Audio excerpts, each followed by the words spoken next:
Hello friends, welcome to Roja classic. இன்னைக்கு நம்ம வீடியோவில் ரவா தோசை எப்படி செய்யுதுன்னு பார்க்கலாம். என்னோட ஸ்டைலில் செஞ்சுருக்கிற இந்த தோசை ரெசிபிக்கு ப்ரிப்ரேஷன் எப்படின்றத வாங்க வீடியோவில் போய் பார்க்கலாம்.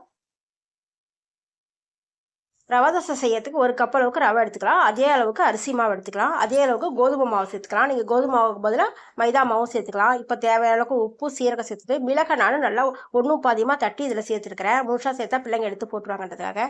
ஒரு கைப்பிடி அளவுக்கு மல்லித்தழை சேர்த்துட்டு 3 அளவுக்கு நம்ம மெஷர்மெண்ட் எடுத்துருக்கோம். இதுக்கு 4 அளவு தண்ணி சேர்த்துக்கணும். அப்படி தண்ணி சேர்க்கும்போது கட்டி இல்லாமல் நல்லா மிக்ஸ் பண்ணி விட்டுடலாம். இப்போ தண்ணி சேர்த்துட்டு நல்லா கலந்து விட்டுக்கோங்க.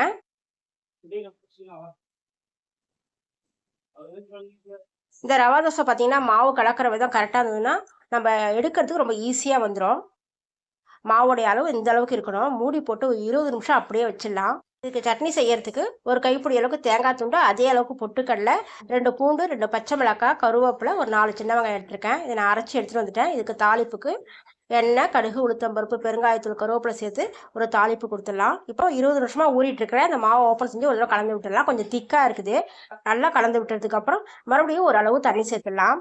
நம்ம 3 அளவு எடுத்துருக்கிற மாவுக்கு 5 அளவு தண்ணி சேர்த்துருக்குறோம். சேர்த்து மாவு இந்த அளவுக்கு தண்ணியாக இருக்கணும். நான் ஒரு இரும்பு தோசைக்கல் வச்சுருக்கேன். இதில் லேசாக தண்ணி தெளிச்சுட்டு ஊற்றும் போது ஒரு தடவை கலந்து விட்டு ஊற்றணும்.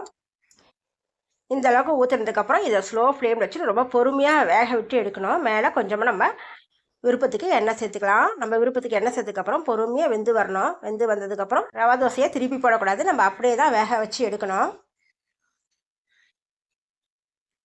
நீங்கள் நான்ஸ்டிக்கு கல் வச்சுருந்தாலும் அதில் ஊற்றி எடுத்துக்கோங்க. நான் மறுபடியும் கொஞ்சமாக இதில் தண்ணி தெளிச்சுட்டு இந்த மாவை ஊற்றும் போது மறுபடியும் நல்லா மாவை கலந்து விட்டு இதில் ஊற்றுறேன்.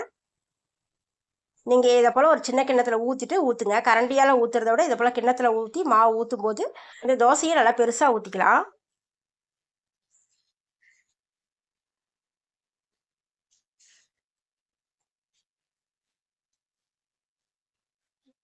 இதை போல் எல்லா பக்கமும் வெந்து வந்ததும் நம்ம எடுத்துடலாம்.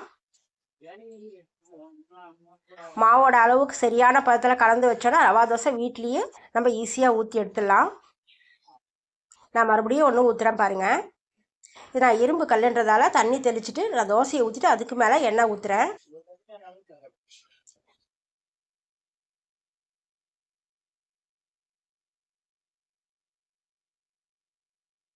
அவ்வளோதாங்க, டேஸ்டான ரொம்ப ஈஸியான ப்ரிப்பரேஷனில் ரவா தோசை ரெடி ஆகிடுச்சு.